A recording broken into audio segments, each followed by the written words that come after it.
Happy birthday, William.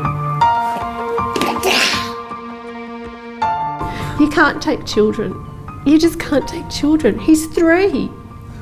He's 3 years old. He's only lived for 3 years. It's ridiculous. We just don't have our boy. We have no idea where he is. We don't know who's got him. We don't know what's happening to him. We know nothing about it. We just want it to be over. They're going through what no parent should have to go through. Firstly, I'd like to acknowledge their strength and the strength that they've shown. They need answers, and that's why we are committed to finding out what has happened to William. We'd like to support their appeal and ask that if anyone has William, please return him to a safe place. Hey, and let's see if I can catch up with William. Woohoo! Here I come. Where's that William guy? You're doing really well. Hello, William.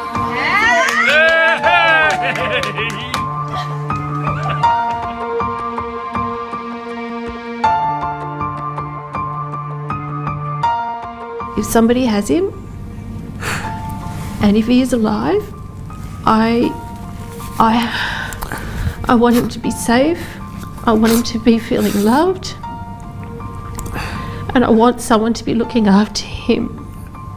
Because to imagine that something else is going on, we can't live a life like that. It's not right for him. We need to know where he is, and we need to know what happened to him.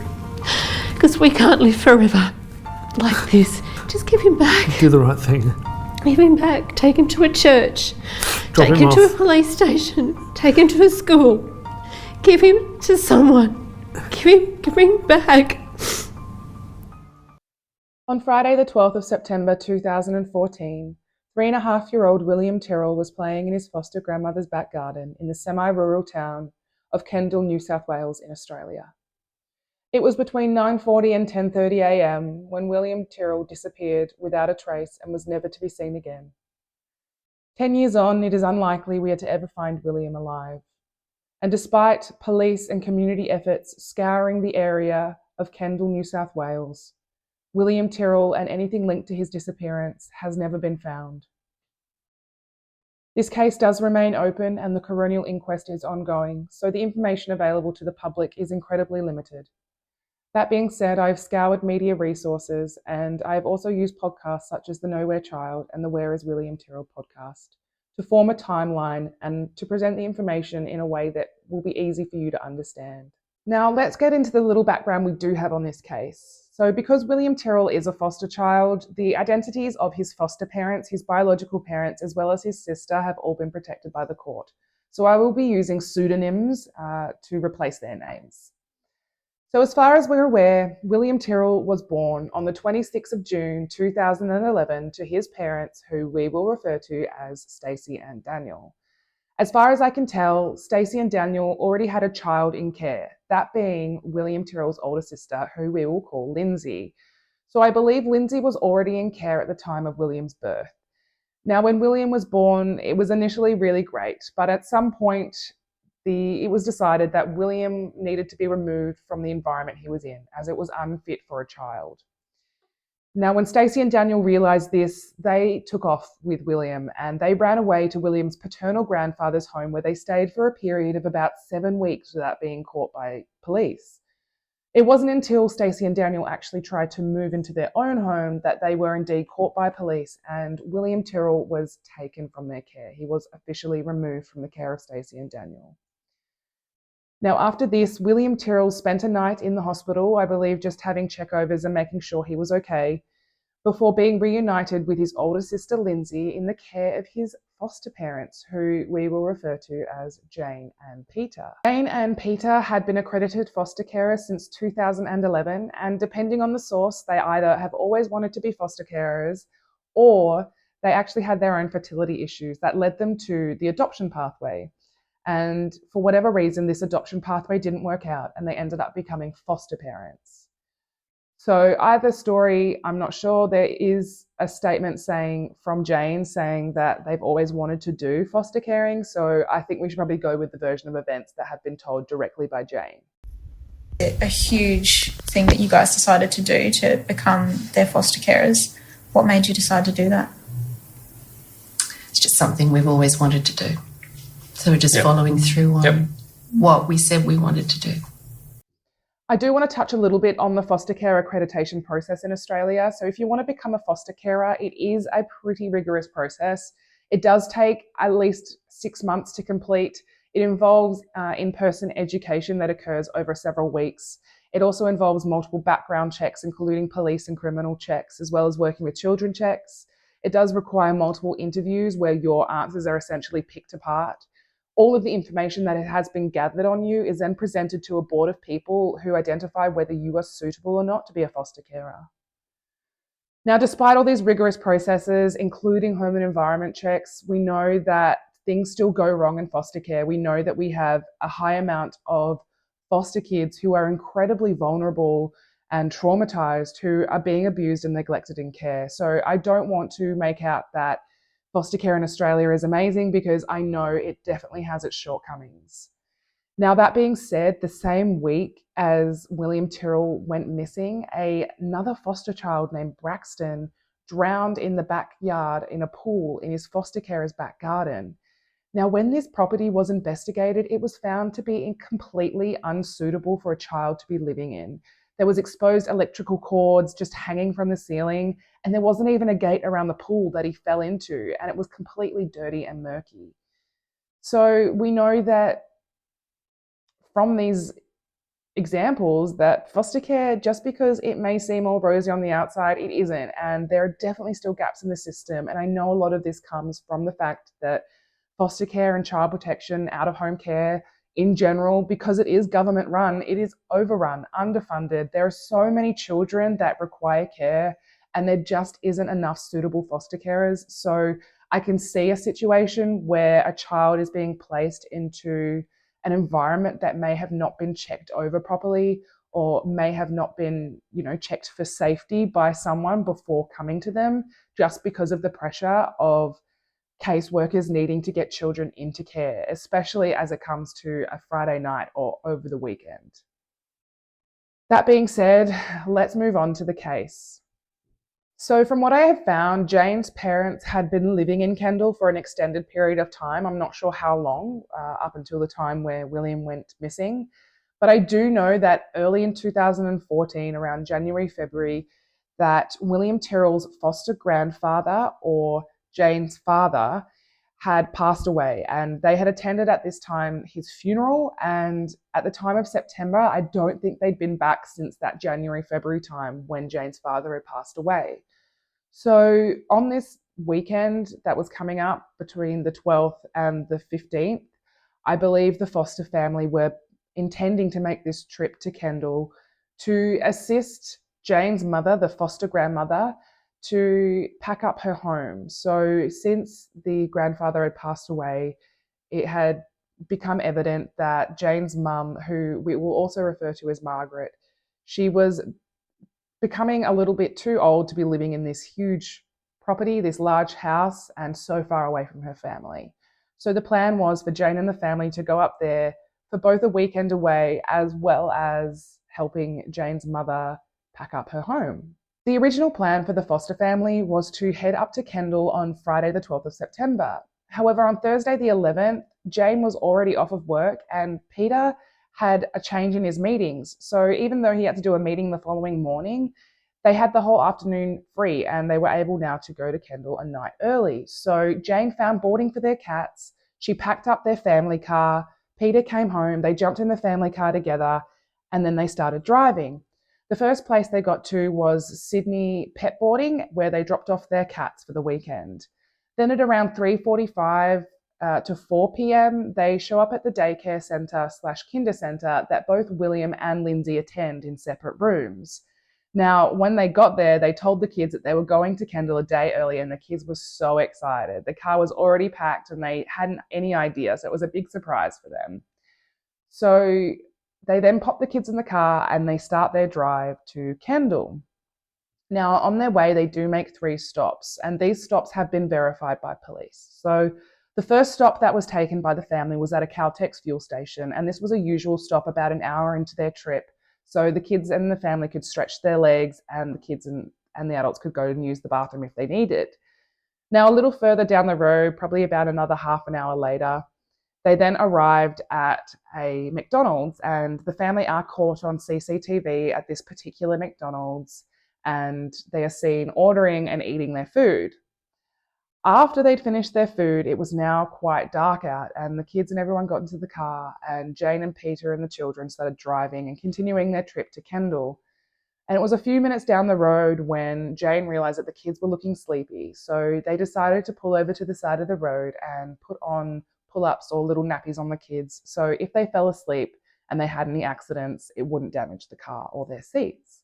So they did this and they continued their drive, and at some point along the way, Jane realised that her mother hates surprises, so she called her mother and she let her know, this is the foster grandmother, that they were coming a day early. Now, I believe Margaret, the foster grandmother, was a little bit taken aback by this. However, I believe she'd recently been sick, but after the phone call ended, basically, the foster grandmother was looking forward to seeing them. So the foster family arrive in Kendall at around 9 p.m. and they live on the outskirts of Kendall in a place called Benaroon Drive. So I do just want to switch over to Google Earth just for a moment, just so I can show you the area of Kendall and Benaroon Drive where the foster grandmother's house was. Now we're on the east coast of Australia, and you can see Sydney here.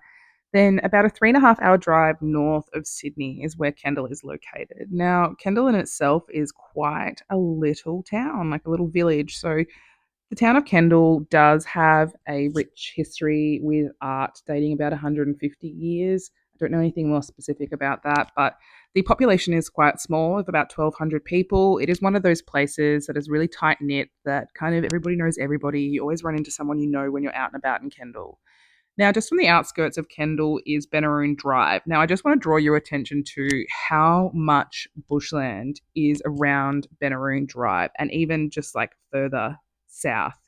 So there is just a lot of dense bushland around here.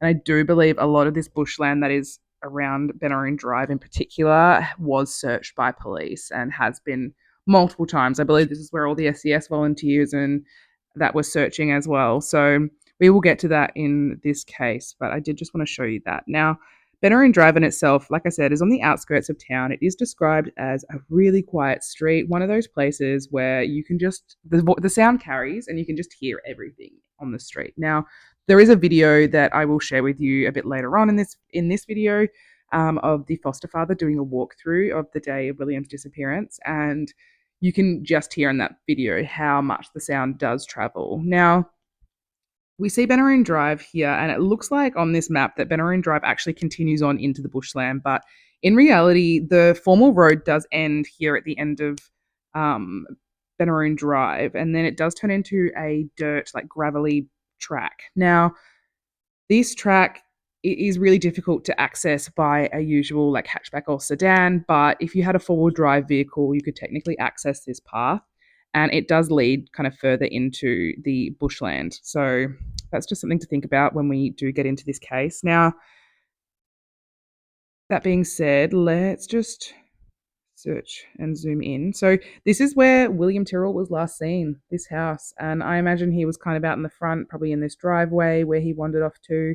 Again, we will talk about him and where he wandered off to on the day of his disappearance, but yeah, I just wanted to show you just so you can have a bit of extra context for this case. And yeah, zooming out again, you can just see like all of this bushland and how intense the searches for William Tyrrell must have been. So yeah, but let's get back to the video. So let's jump back to the timeline. So it's 9 p.m. The foster family have driven the 3.5 hour drive from Sydney to Kendall, specifically 48 Benaroon Drive, where the foster grandmother was living. And like I said, they were planning to help the foster grandmother pack up her house so she could move out. So at 9 p.m, Jane and Peter take Lindsay and William into the house. They get them in their pajamas, they help them brush their teeth, and they put them to bed in separate rooms, which is what they normally did. They just found it was easier for the kids to settle in separate rooms. And the plan would be that Lindsay and Jane would sleep in the same room and Peter and William would sleep in the same room. So after the kids were put to bed, Jane had noticed that there was some dirty washing piling up at the foster grandmother's home. So Jane had asked her mother about it. Now, the foster grandmother replied that the washing machine had been broken for some time and that the washing machine repairman had come out to check on the washing machine but needed to order some parts. The foster grandmother was adamant that the washing machine repairman would just show up when he had the parts available, and that's how things kind of worked in these smaller towns. But Jane wasn't really happy with this and said that they really needed to call the washing machine repairman and follow up on the parts that were being ordered. So the foster grandmother retorted that Jane could do it herself in the morning, which they agreed. So Jane said that she went off to bed well before midnight and her and Peter went off into their separate rooms with the kids. Jane's mum, the foster grandmother, stayed up for some time watching TV, but soon went to bed as well. At about 6:30 a.m. the next morning, William woke up and Peter let him watch some videos on his phone, like Paw Patrol and Fireman Sam. And soon enough, Lindsay was also woken up by William laughing watching these videos on the phone. And so Jane told Lindsay to go join William and Peter in the other room. And I believe Jane was hoping to get a little bit of a sleep in. Obviously, this didn't end up happening because the kids were laughing and getting kind of rowdy, and Peter took them out into the front living area, into the lounge room. And soon after, Jane came out of the room too, and she made herself a cup of tea.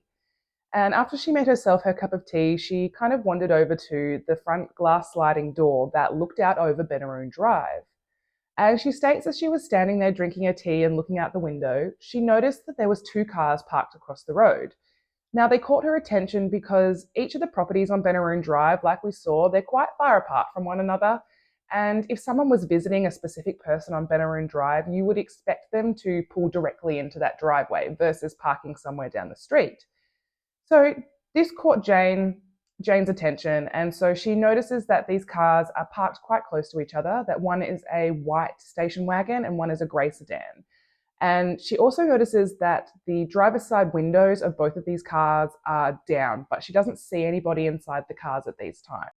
It is Editing Laura here, and I'm sure you're going to hear a lot from me throughout this video, but I wanted to show you the 2 cars that Jane states that she saw on Benaroon Drive on the day of William's disappearance. So as you can see, there is the white station wagon parked behind the grey sedan, and both of them have their driver's side windows rolled down. Now, if you're not from Australia, yes, that is the driver's side window. But as far as I'm aware, there was no leads that came from these cars at all. I don't think they actually identified who the owners of these cars were at all. So yeah, but here they are for you to view. So let's get back to the case. After seeing these cars, Jane continues on her morning. She couldn't possibly have known the significance they might hold until later in the day. So she doesn't take down license plate numbers or anything like that in the moment. And she has reflected on this and been really sad that she really hadn't taken the time to get these number plate numbers. But again, she couldn't have possibly known. So continuing on the morning, like I said, Peter had a work meeting to attend. Now, he was going to use Skype or something similar to do this work meeting, but unfortunately the internet reception on Benaroon Drive was really patchy, so he had to go to a neighbouring town called Lakewood to get better internet reception so he could do his meeting. Now, the plan that morning was for Peter to do this. I believe he was going to leave around 9 a.m, and he was also going to pick up a script from the pharmacy while he was in Lakewood. So Peter leaves the house and Jane starts to make the kids breakfast, and then they all go to get dressed. Now, William still needed some assistance getting dressed, but Lindsay was able to get herself dressed. So Jane went off to help William. She remembers having a bit of a back and forth with William about whether he was going to wear a singlet or not, and they ended up settling on a Spider-Man t-shirt layered with his Spider-Man outfit on top. Now, Spider-Man was a recent obsession of William's. He had recently gotten a suit from Bali when he was lucky enough to go with his foster family on a trip there. So basically, since he'd gotten this Spider-Man suit, William never wanted to take it off. And Jane, every weekend, would have the same conversation with William about this Spider-Man suit, but he loved it so much, and ultimately they really didn't care about whether he wore it or not. But anyway, William gets dressed and they've had their breakfast and they decide that they want to go outside and ride bikes. So they've done this plenty of times. Jane took the kids out into the front yard and the kids were riding their bikes while she watched on. One unusual thing that did happen while the kids were riding their bikes was a green sedan slowly drove up Benaroon Drive. And in fact, Lindsay, William's older sister, who at the time I believe was about 4.5 years old, I believe there was only about a year of age difference between William and Lindsay. Lindsay pointed this car out to Jane and said, "Who is that?" And Jane, of course, responded, "I don't know, maybe it's a neighbour." Jane said that she noticed that this car drove along Benaroon Drive, past the foster grandmother's home on 48 Benaroon Drive, pulled into a neighbour's home, and then turned around and exited Benaroon Drive. So she wasn't sure if this was someone who might have gotten lost. At the time, she didn't have much of a recollection of who was driving the car, but later on during the coronial inquest, she states that she was able to access this memory now that she wasn't under as much stress and pressure. The foster mother, Jane, also states that she went under a lot of trouble to get this memory, to access this memory. So I'm not sure what that involved, but essentially this memory became incredibly specific and involved an older gentleman driving a car. Evidence about the third car, so that's the one she saw driving down Benaroon Drive, nosing into the miller's driveway and coming out again. She couldn't remember seeing the driver. We'll just repeat what she said in her statement. I would have seen the car for less than 10 seconds from when I first saw it until I last saw it. I cannot remember whether the windows were down. I could not see any of the occupants. But at the inquest, she was able to say that the car had been driven by an overweight man with a big gut, like an old-style beer gut. And of course she was asked to explain about that memory coming back too. I don't know why I said that. That seems to be in my brain. I don't know. It's like I didn't remember the other cars straight away. It's not until your brain is not overwhelmed by everything that's happened. These things come back in seconds of clarity. That day, so much had happened. I'm firm on it now. I'm firm on it. I saw that man. I saw that car. I actually have identified that car. I did that with police. When I saw that car, I had a pretty intense reaction. In terms of the person, I can see that person. I was standing on the driveway and William's sister was riding her bike and she stopped about 2 metres away from me and she pointed and she said, "Who's that car?" I went, "I don't know. I don't know whose car it is." It was an old car. It was a dirty car. It had wheels, I think they're called alloy wheels, so you can see spokes. Silver on the outside, in the middle, circular, goldy, brassy looking circle. The wheels had spokes. I'm not a car enthusiast. I don't know how to describe it. The windows were not tinted. It was a greeny teal looking car. I could see a man. As I'm talking with you, I can still see him. I can see that car. I can see the profile of that man. He was thick. He was a big man, sitting back from the steering wheel. He was late 50s. Men who've been in the sun for a long time, you get that old weathered look. He was that. He was sitting back from the steering wheel. I don't know if you'd call it a tummy. He was a big man. And you know when you look at somebody and they look at you and there's the split-second challenge. Why are you watching me? I'm watching you. It was like that. Fleeting.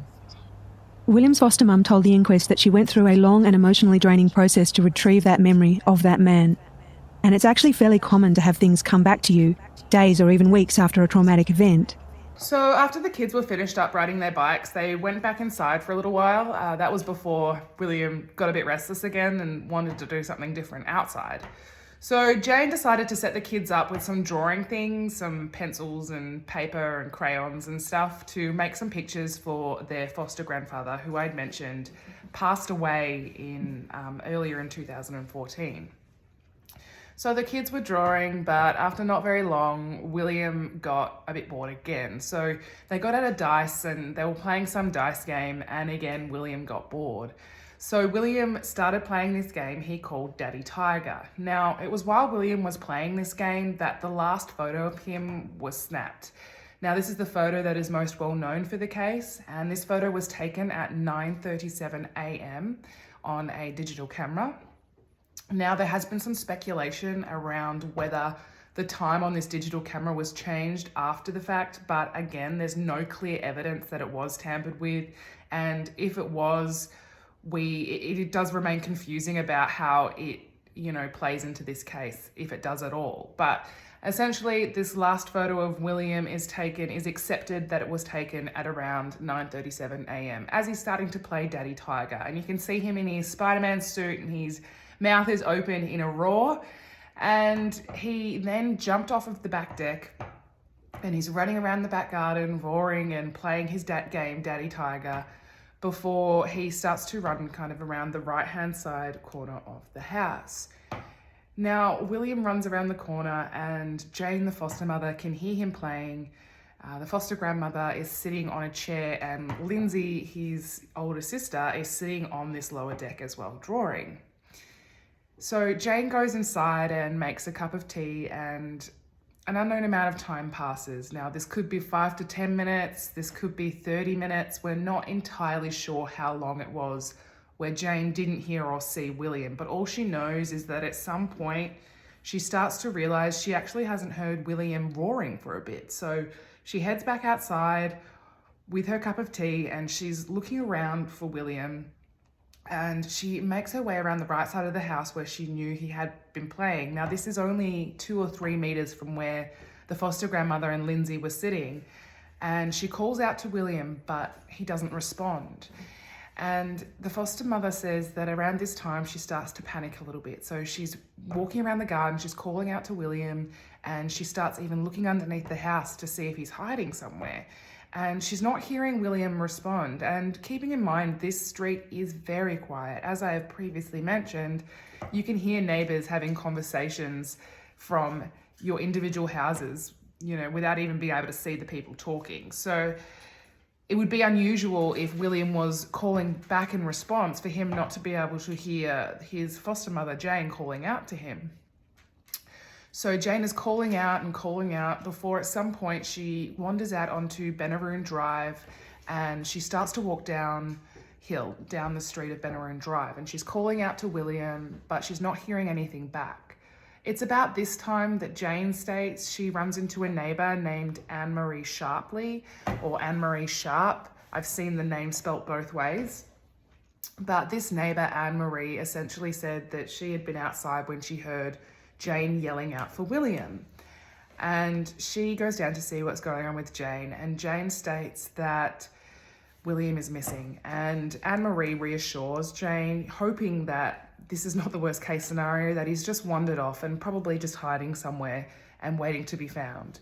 So Anne-Marie starts walking up and down the street as well.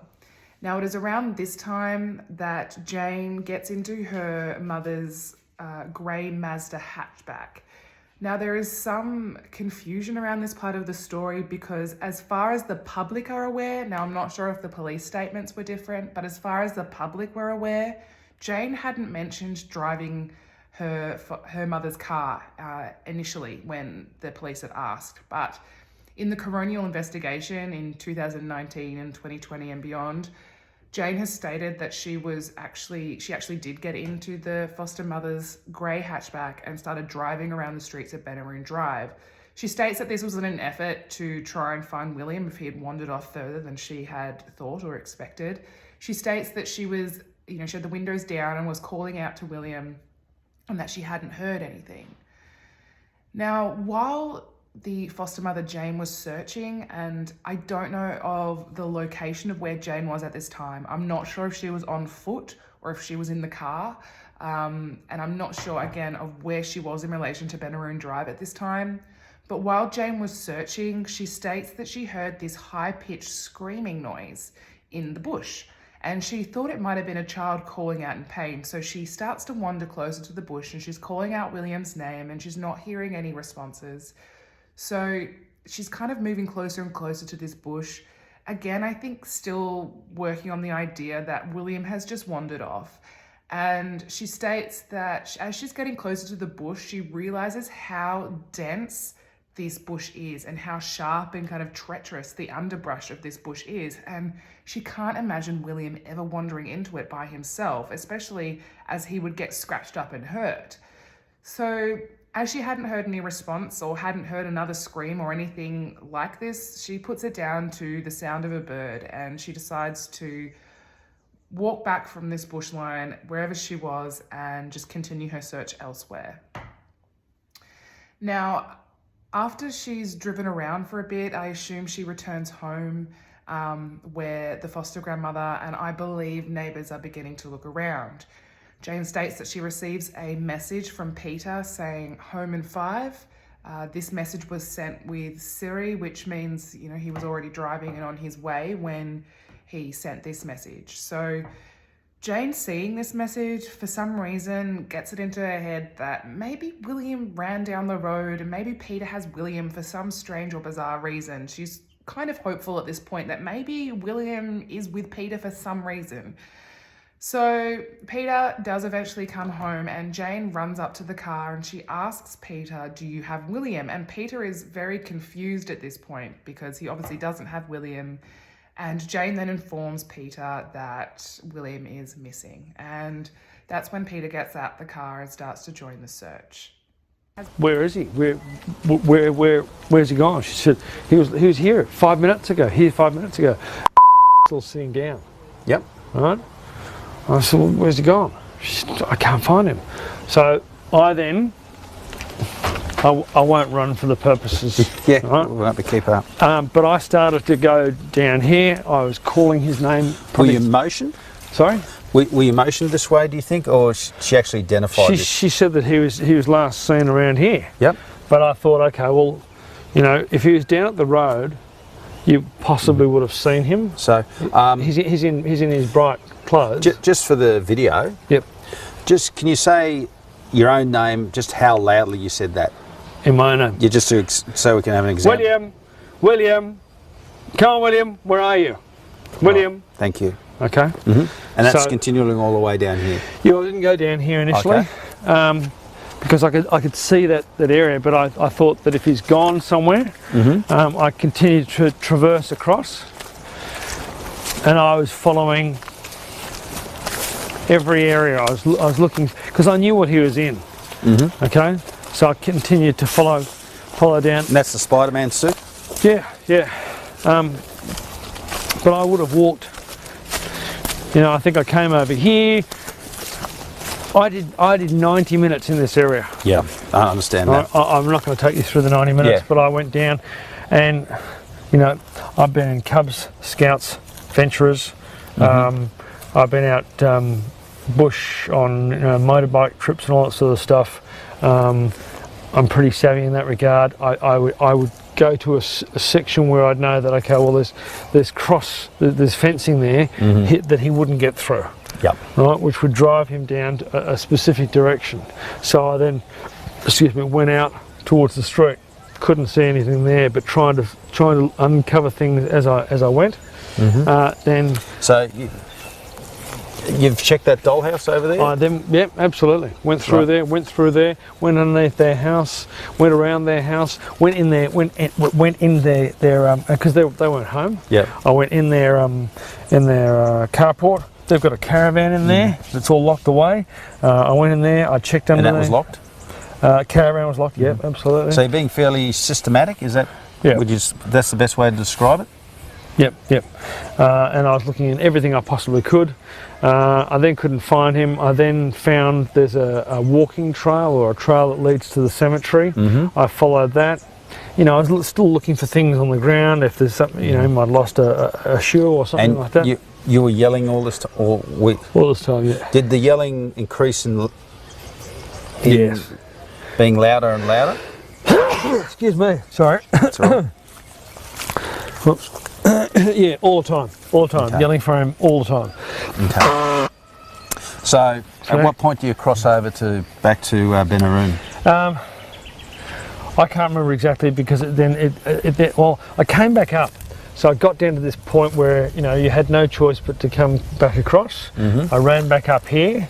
I could see had kind of again come down this sort of way. She's calling out for him. She's looking down that side. I can see that she's distressed as well. Did you notice anyone else around? Not straight away. They're away. I didn't even look up there. There didn't seem to be anyone else coming out around this area, coming out of their house or anything like that. Is there any particular reason why you focus on this corner? Or it just seemed logical to you? It just seemed logical. That was the last place she saw him. He's got asthma. He wouldn't probably spend his time going uphill. Yep. It would just be too hard for him. And that was the last place that she saw him in around, you know, just on that grassed area. And she said, he was just here. So I said, okay, well, if he's just here, and the I guess he's a little bit like water. It's the least a path of least resistance that he'd go down. Look, I mean, he was, he's up to here on me. He's tiny, but he's wearing his blue and red Spider-Man outfit. He would have been easier for me to see, and I can cover quite a bit of ground. So where if you put your hand, that's his height. I can put my hand on his head. Right, and that's it's not straight, but just it's slightly bent. Yeah. Okay. Yeah. So so I then went off in this direction, went off in that direction. I then came out. I would have been on the road. I said, "Have you seen him?" Because I was. Are we seeing anyone by this stage? Yeah. Had gone down to some of the neighbours across this sort of area because they had started to come out because they could hear me calling. I then started to go, okay, well, he's got to be somewhere else. So that I then went. Would it be fair to say? Would you have noticed other people, or were you just solely looking for the red and white, the red and blue? No, I was looking for him, but I then started because calling out, yelling out. It's just starting to go up and down the street. People were coming out. So who was the first person, other than other than a family member or a friend, that you saw? Where was their location? There was a lady walking to over there. I don't know her name. Knows her, but then I started to go into other people's houses. I was backtracking. I was looking under the houses. I was jumping fences. I was looking for where there were pools. Did you speak to him? Did you say do you see anyone that says, "Where's Will"? You know what I mean? Yes. I did come across people. I couldn't be exactly sure who they were. Do you remember where the first one was? I know it's hard to remember. I came across no one there. Until a search later on. Do you want to move down a bit to help your memory? Yeah, perhaps? sure. It possibly, I can't recall whether it was even this person in this house here.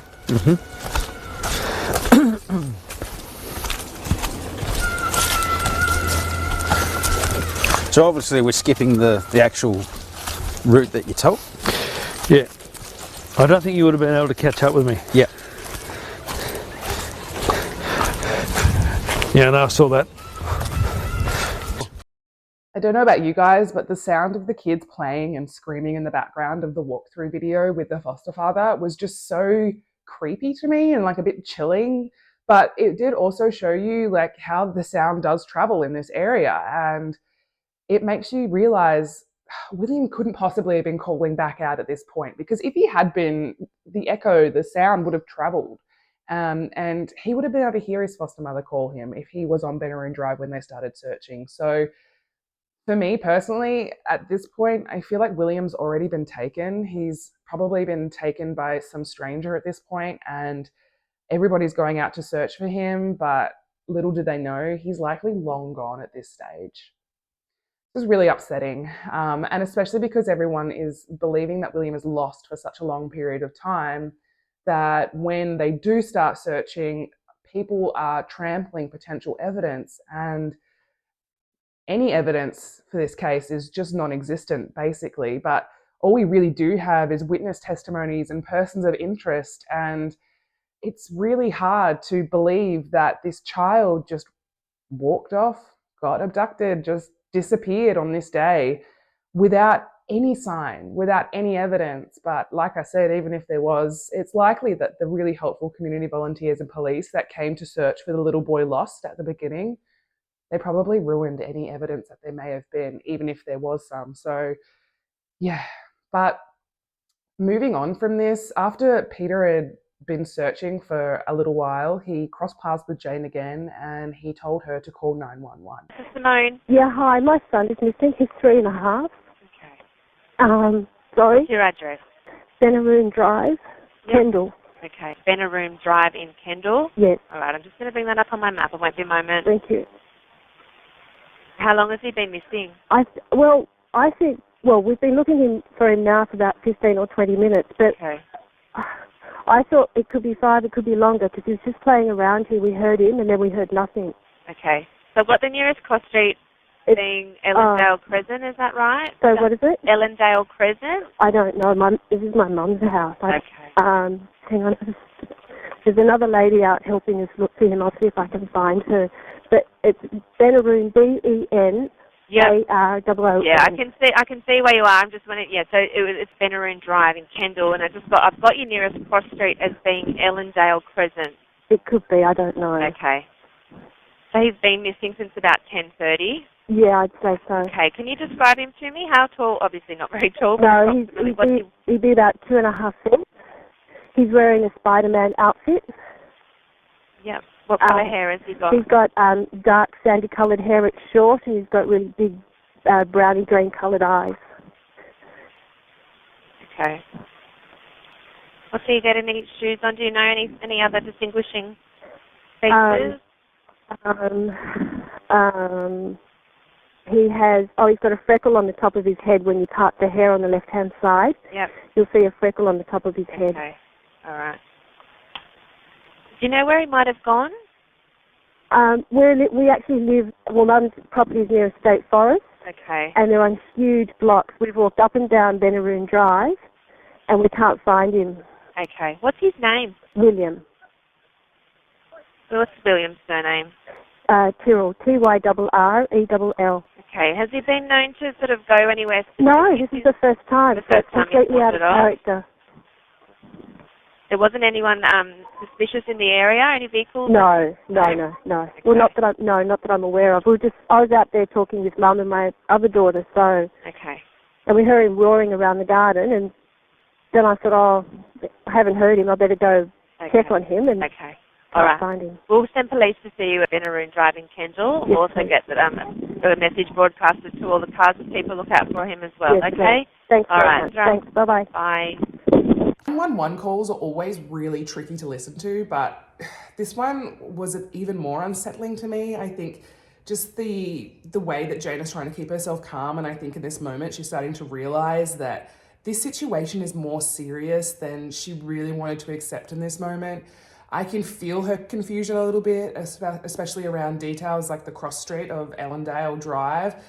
It is, other people might interpret that as her guilt or feeling that she is guilty, but I don't interpret it that way. I think in this moment she's beginning to realise how serious this situation is, and that William may be really lost or really hurt somewhere, and she's kind of slowly having this realisation as the panic is settling in.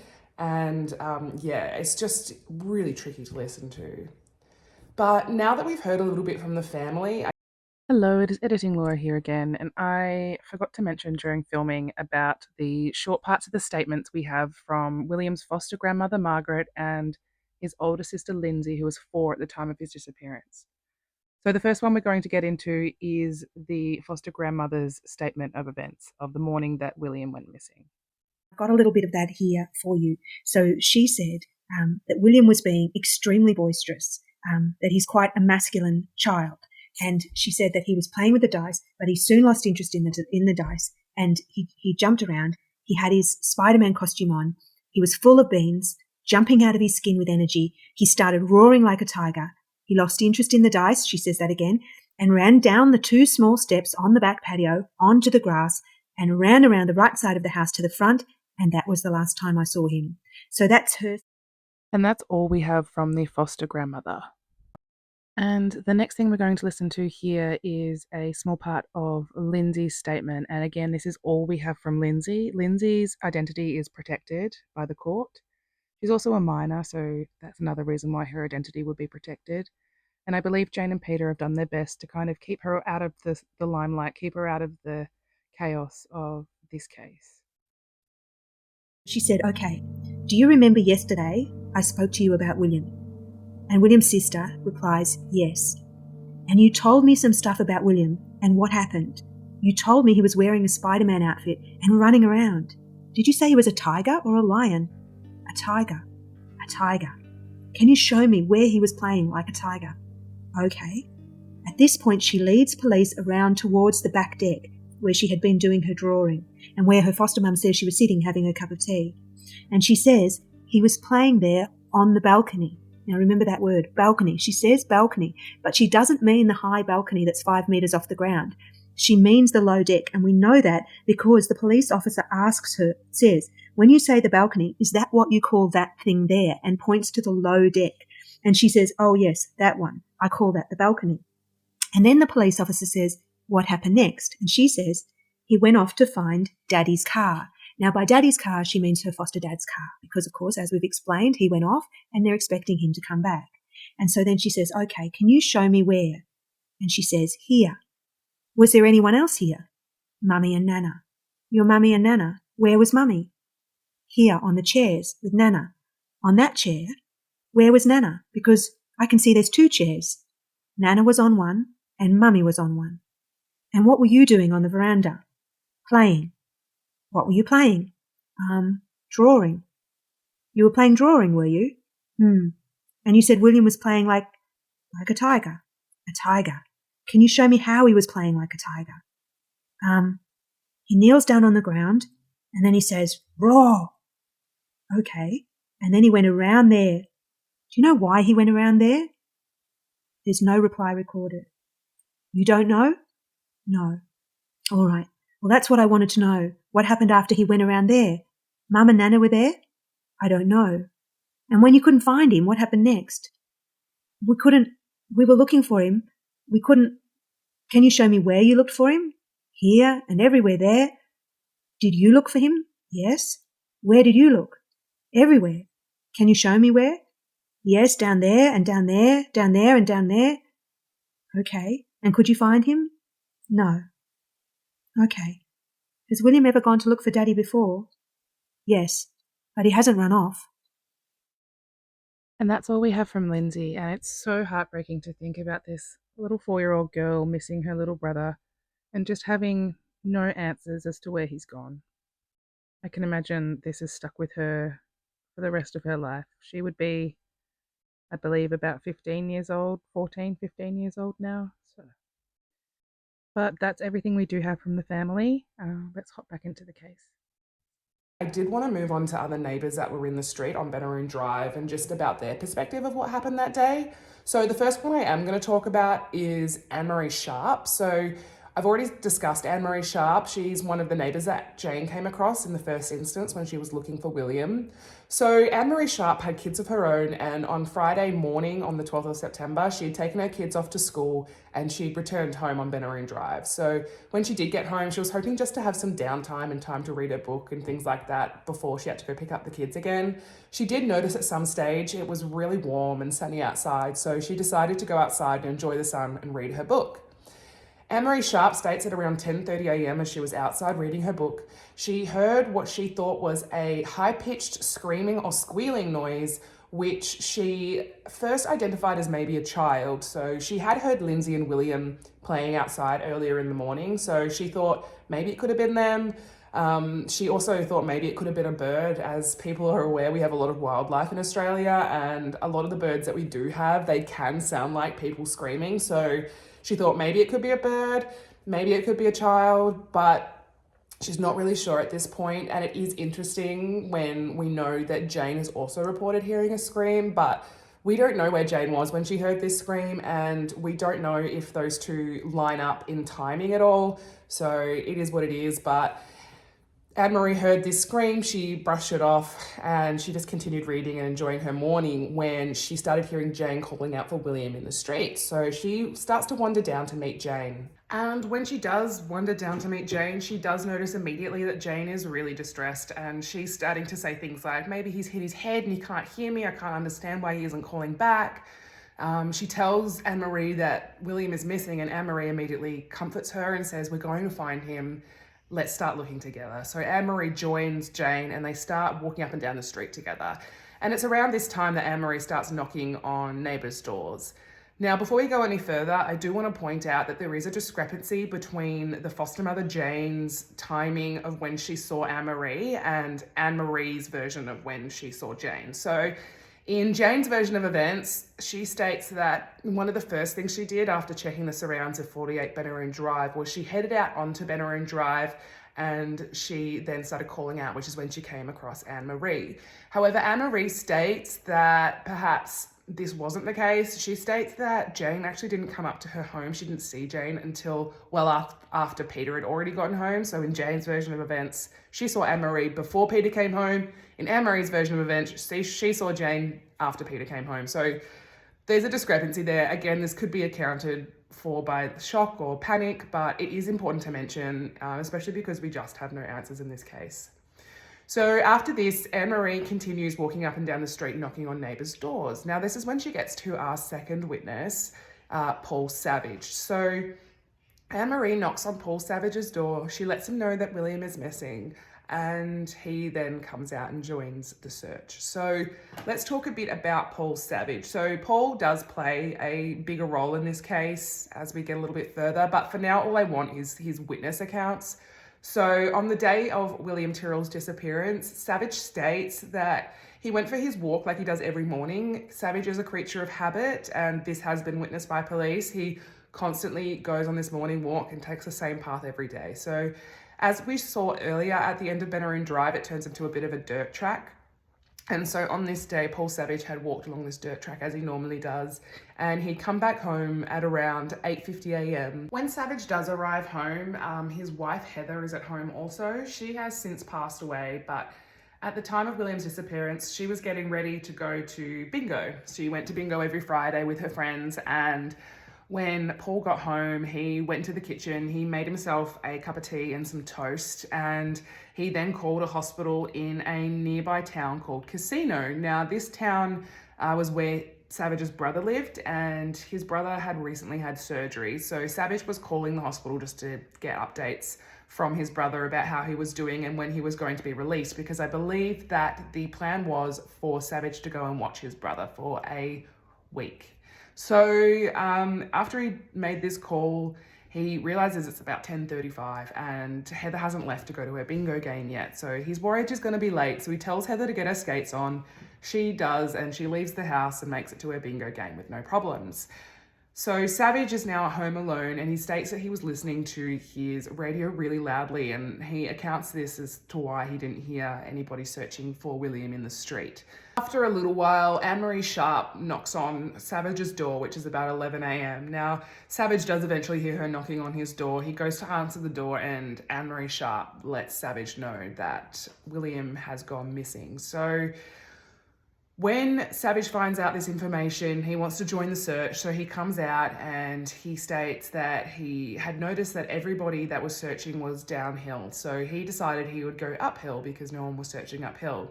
He states that he was searching drains, that he came across a couple of other neighbours, but this isn't verified.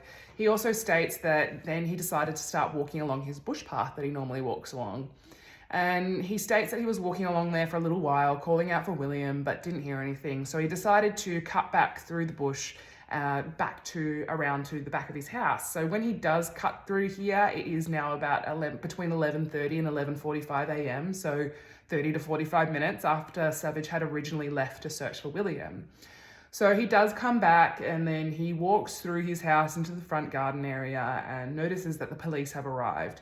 He also notices that there are now lots of people searching for William. So he feels like he's an older guy. These guys don't need me. They've got it sorted. So he then went into his house and continued on his day. Apparently he made a phone call to a radiology place about getting an x-ray, which has been verified. But yeah, he says he's listening to his radio very loudly. Now, at some point, the police start banging on Savage's door, and now, according to them, they're banging on the door really loudly, and he's just not answering the door, but they can see that somebody's inside. They can hear the radio, so they eventually do find an open window and yell out to Savage through the open window, and he does eventually hear them and comes and opens a door. The police are asking Savage if they can come and search his house, which he allows them to do with no problems. And yeah, then Savage says after the police kind of went through his house and he came back outside and he decided that he would now join the search again. So Savage states that as he comes outside to rejoin the search, that his brother-in-law and sister, they showed up for a planned visit, and he states that it was around 12 p.m. at this time. However, his brother-in-law and sister state that it was actually around 1 p.m. when they showed up. But regardless, when they did find Savage, he was searching for William, and his brother-in-law states that he was quite distressed about the whereabouts of William and quite worried. So there is that little discrepancy in time there. Again, Savage actually is an older gentleman. He, I believe at the time of William's disappearance, was in his late 60s. And by the time of the coronial inquest, when we get a lot of this information, he's in his 70s. So he's recalling something that happened 5 years ago in his 70s. And so that could account for the discrepancies in timing and things like that. However, now the police have arrived, Savage has done his search, and that's basically all of the statements we have from neighbours. We have little snippets from media. Again, I don't know the validity of these statements, again, because nobody is identified and it's not specifically stated, but I know that there were other neighbours in the area that were also interviewed that basically didn't see anything at all. I think perhaps there was another neighbour that might have seen the 2 cars that were parked on the street. And again, I did forget to mention that Paul Savage actually noticed those 2 cars also. So it wasn't just Jane that saw the 2 cars. Savage also saw these 2 cars. However, his account is slightly different to Jane's, which we can get to again a little bit later on. So let's move on to other witness accounts that we didn't find out about until the coronial inquest. And also, they are questionable in their validity, both of these statements, but I want to present them to you so you can make your own decision. So our first witness from outside of Benaroon Drive is a gentleman named Ron Chapman. Now, Ron Chapman lived about 1.5 kilometres away from Benaroon Drive on a street called Laurel Street. And he states that on the day of William's disappearance, he was at home because he was waiting for a package of plants to arrive, and he really didn't want them to be left in the post office over the weekend. So he was being really diligent about not missing the postman. So at some point in the morning, I guess between 10 and 11 a.m., I'm not sure of exactly the time, Chapman states that he is walking to the front of his house because he can hear a car. So as he gets to the front of his house, he looks up and he sees a fawn or beige coloured 4-wheel drive driving past at some speed, and then being followed by a dark green coloured sedan. So he states that when this fawn 4-wheel drive went past, he looked inside and he could see a plumpish woman with blonde hair sitting in the driver's seat. He states that he looked at the back window of the car and he could see a little boy in a Spider-Man suit with his hands and face pressed up against the back window, but evidently loose in the car. He states that the child didn't appear distressed or upset in any way, but he did say that the fawn 4-wheel drive was driving so fast that when it went around the corner, it lifted up on 2 wheels. He states that there was also this dark green coloured sedan driving behind the 4-wheel drive, and states that there was an older gentleman driving the car. However, he also does mention that the windows were tinted, so we're not sure of how accurate this description is. But Chapman states that he saw both of these cars go by, but I guess he didn't think anything of it in the moment. Now, the thing about Chapman's witness testimony, whatever you want to call it, his statement, is that he didn't actually tell the police about what he saw until over a year after William went missing. So Chapman states that he saw a news article that said that the police were going to interview everyone within a 1.5 kilometre radius of where William went missing. And so Chapman, being in that 1.5 kilometre radius, just decided to sit tight and not tell anybody about what he saw. However, Chapman did manage to tell neighbours and friends and pretty much everyone in Kendall about what he saw on that day, but just not the police for some reason. Now, he does state that he told a family friend who was in the police force about what he saw, but it didn't make it back to the police, and I'm not sure again of the validity of this, but essentially a year after William went missing, the police heard about Chapman's story third hand from someone in the community who thought it was strange enough that they should tell the police. And so the police then go and interview Chapman. Now, in addition to this, Chapman's family also didn't know anything about what he witnessed on the day of William's disappearance, and they'd even been with him on that day. So Chapman's family state that afternoon after William disappeared and people were aware, they went out to dinner that night as they'd already planned it, and Chapman even had quite a few drinks that night, and he never mentioned seeing this 4-wheel drive. So then in the coronial inquest, when questioned about this, Chapman gives more and more detail, and he states that he is 100% sure that he saw William Tyrrell in the back of this car. However, it's just really unusual to be 100% certain of something you saw 5 years ago that you didn't mention to the police at the time. But that is what it is, I guess. But yeah, he didn't come forward, and then the coronial inquest basically said he's 100% sure that he saw William. However, Then a neighbour comes forth that also lived on Laurel Street. Now, at the time of William's disappearance, her daughter was visiting with her son, who actually fit the description of William Tyrrell to a T and was dressed in the same or similar Spider-Man outfit on the day of William's disappearance. So after people had figured out that William was missing, the mother of this child did tell him to take off his Spider-Man suit, so she's not sure exactly of when he was wearing it. She also didn't have a fawn or beige coloured forward drive, but she did have a dark green coloured SUV, which Chapman saw a dark green coloured sedan and Stacey also saw a beige coloured forward drive. So I'm wondering whether he's getting himself a little bit mixed up here. This woman says that she was driving around with her child in the back of the car that day, so it is very likely that she was her, that he did see this woman. But again, Chapman denies this and he says, no, I didn't see her, I saw William. So again, take with it what you will. So now let's move on to another two witnesses. Again, we don't hear about this until the coronial inquest, but these two men's names are Michael McNally and Tim Palmer, and they lived, I believe, about 15 kilometres away from Benaroon Drive. And so Michael McNally and Tim Palmer, one day, quite a few months up to a year after William's disappearance, are having a discussion about the day of William's disappearance, and they're having a few drinks at this time. And Michael McNally tells Tim Palmer that on the day of William's disappearance, he saw a gentleman driving a white station wagon who drove past his property, and states that when he looked up at this man who was driving, he saw him shoving something into the passenger side footwell of the car. Now, Tim Palmer obviously found this concerning and told Michael McNally that he should go to the police. However, Michael McNally didn't want to go to the police because allegedly he was using methamphetamine at the time that he saw this, also very drunk. So apparently this is why Michael McNally didn't want to come forward. However, Tim Palmer decided to come forward on his behalf and went to the police. Now, this triggered the police to go to Michael McNally's home and interview him. However, Michael McNally's story then completely changes. He then states that actually he didn't see a white car driving past with shoving something into the footwell. What he actually saw was a white car, maybe a station wagon, that was actually parked in the city of Kendall on the day of William's disappearance, and he saw a man in the car trying to get reception on his phone. So, bit different. So again, I don't think that these witness statements from Chapman or McNally or Palmer mean anything, to be honest with you. I think that even though people don't necessarily mean to nose in with incorrect information, I think sometimes our memories just want to put the puzzle together, and they do that by creating memories that didn't actually happen. So yeah, that's all of our witnesses. So I think next what we're going to do is we're going to go back to the timeline for a little bit, talk a little bit about kind of the first 10 days, 2 weeks after William's disappearance, and then we're going to move on to persons of interest. So jumping back to the timeline for a moment, the search for William Tyrrell went on for the entire night. It didn't stop. Nobody ever called it off. There were people in the thick bushland with torches looking and yelling out for William for the entire night.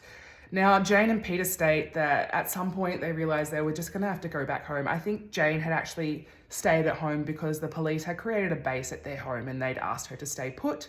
Peter, on the other hand, had been out trying to search for William also, but obviously nobody's having any luck at this point. So the day after William's disappearance, the search expands. The police set up and the SES set up at the local showgrounds, where volunteers come left, right and centre looking for William. Now, there's pony riders, there's helicopters, there's sniffer dogs, there's anyone you can think of.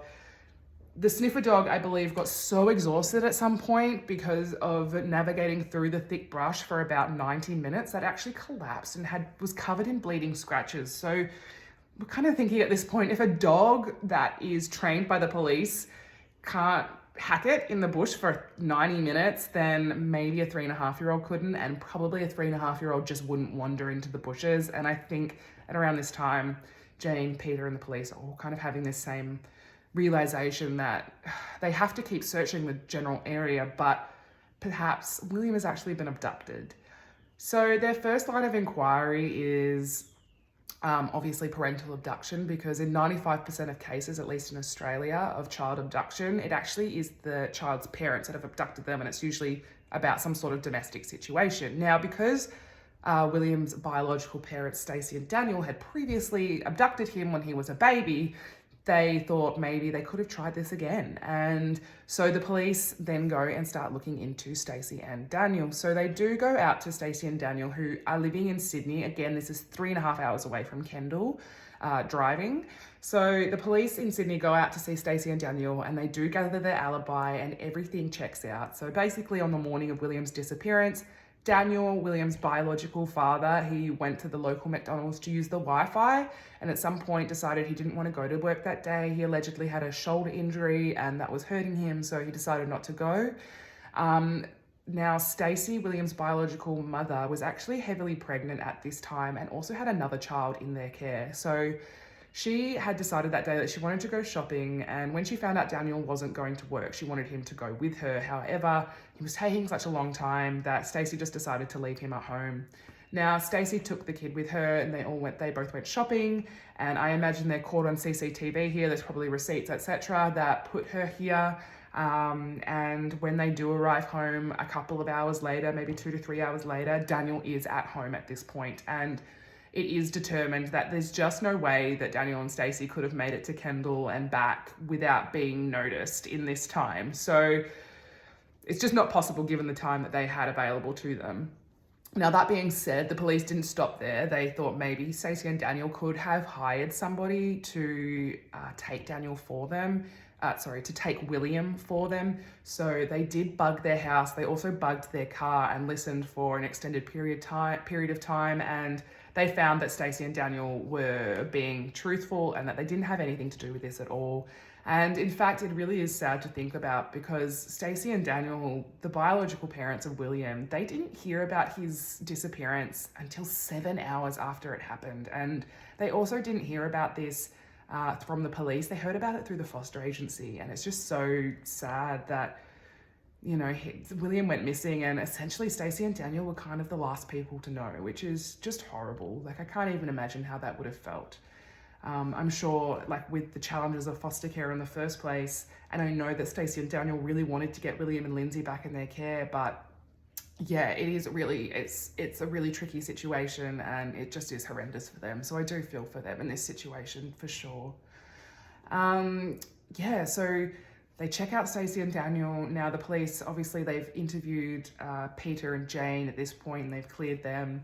And so now the police are moving to the idea that perhaps William was abducted by someone on the local sex offender register. Now, I do want to mention that in Australia, you can't just access the sex offender register, and in fact, it does vary. The rules and the legislation around this register vary from state to state.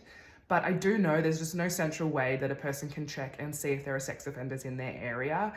Now, that being said, the police in each state, they kind of have their own rules about this, and I know in my state of Victoria, it's not allowed due to the risk of vigilante behaviour. I would argue that the risk that sex offenders pose to children is probably higher than the risk of vigilante behaviour, given that the regular person doesn't want to spend their life in jail. But I feel like it would be a good idea to at least give people the ability to see how many people are on the sex offender register in a particular area, at least be able to make that choice and have that awareness about them. Doesn't mean things won't happen, but I think as the public, even if we don't have the direct identities of these people, just to know a rough estimate of how many people and the locations of these people in different areas is really beneficial and should be available to parents. But nonetheless, let's keep moving on. So they start to interview people on the sex offender register and some other people in the area that they are concerned about. So now let's get into some of the people on the sex offender register. So before we talk about the statements we have from some of the sex offenders in the area, and we're going to talk a little bit more about that, but I do just want to jump back to the timeline. So on September the 13th, which is the day after William went missing, we have the SCS involved. We have this huge wide-scale search. September the 14th, 2 days after William went missing, the police are now searching in waterways, dams. We have divers going in. They're looking for potentially a body. They're looking for if some accident has occurred to William in the bushland, but again, we don't find anything. Now, we do move on to September 15th, and on this day, the Strike Force Roseanne is created. So Strike Force Roseanne then kind of headlines the search for William Tyrrell. Now, this strike force consists of lots of different professionals from different areas. So we have like child trafficking and fraud and homicide detectives, and they all kind of come together to try and figure out what may have happened to William Tyrrell. So it then becomes their job to, headline this search. So now we're moving on to September the 20th, and it's around this time, September 20th, 21st, that the police are now realising they're going to scale this search back.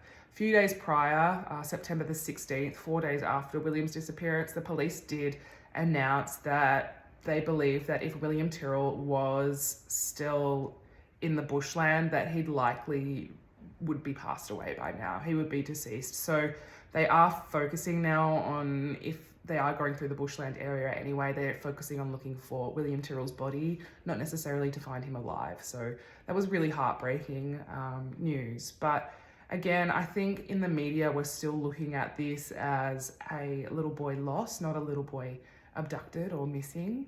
So on September 21st, it's about 9 days since William's disappearance, and the police have asked William's parents to return to Sydney with Lindsay. They just want them to return to the area of Sydney and just allow the strike force to do their job. This was really hard, obviously, for Peter and Jane. They were kind of fighting back here. They'd also really wanted to front the cameras at this time, but because William is a foster child, they were told that they were not allowed to front the cameras. So again, Australia becomes incredibly suspicious of these people. They believe that these people are William Tyrrell's biological parents. Nobody knows in Australia that William Tyrrell is a foster child at this point. And so the general public hates them, and they don't know why they can't front the cameras. They don't understand why their voices are being changed, or, they're being covered up in the media. So that, you can imagine, would be an incredibly stressful situation for the foster parents. So they do eventually go home about 9 or 10 days after William's disappearance. They head back up to Sydney, and they just describe how looking in the rearview mirror and seeing one car seat empty was just absolutely heartbreaking. They said that when they were driving away back to Sydney, they just felt like they had left William behind, and they couldn't shake this feeling, and I'm sure they never did. So the first person I want to talk about is Tony Jones, who lived about 20 kilometres away from Benaroon Drive at the time of William's disappearance. Now, Tony Jones did have a history of assault of a minor, and he spent 3 years in jail for this. I know that he also has a long history of criminal and violent behaviour and allegedly substance abuse problems too. So this gentleman, he, on the day of William's disappearance, states that he went out scrapping, which is looking for scrap metal to then go on and sell. He told his wife when he left that he was actually going to be taking his adult son with him and that they'd planned to go together. However, later in the day, Tony Jones's wife came across her adult son, who stated he never went with his dad scrapping and that he had never planned to do so. When Tony Jones arrived some hours later, he was heavily intoxicated, and his wife basically accused him of lying about going scrapping. And Tony Jones then just laid on the bed for the rest of the night, I believe. He did hear about William Tyrrell's disappearance. He then called out to his son to get their motorbikes ready so they could join the search in the morning when he'd sobered up. The following morning, his adult son woke up and he couldn't find his dad anywhere, and he said, "Hey, we're going to go do this search for William Tyrrell." And Tony Jones said no, because he'd spent the fuel for the motorbikes on alcohol and was now intoxicated. So that's Tony Jones. Now, I also want to mention that in 2015-2016, the car of Tony Jones, as well as his property, was thoroughly searched. I believe Tony Jones actually had a white sedan or station wagon that may have fit the description of the cars that James saw on the street on the morning of William's disappearance. But regardless, I believe it was about a year after William went missing that this was even checked. So again, any DNA evidence that may have been there could have been destroyed since then. So there was nothing found, and nothing ultimately connected Tony Jones to this case. I am going to abruptly end this video here. This is only part 1 though, and part 2 is already posted, so you can go ahead and watch that now if you would like. I would like to take this opportunity to thank anybody that is here still with me right now. I appreciate that this case is very complex and confusing, and there is so much information but not a lot of evidence in this case, so it can be kind of frustrating to listen to it. But I believe that William Tyrrell really deserves his case to be known and to be remembered. He deserves closure. His family deserve closure. I just really felt very drawn to cover this case, and that's kind of what got me started. So thank you to all of you who are here, and please like and subscribe if you feel so inclined, and head over to part 2.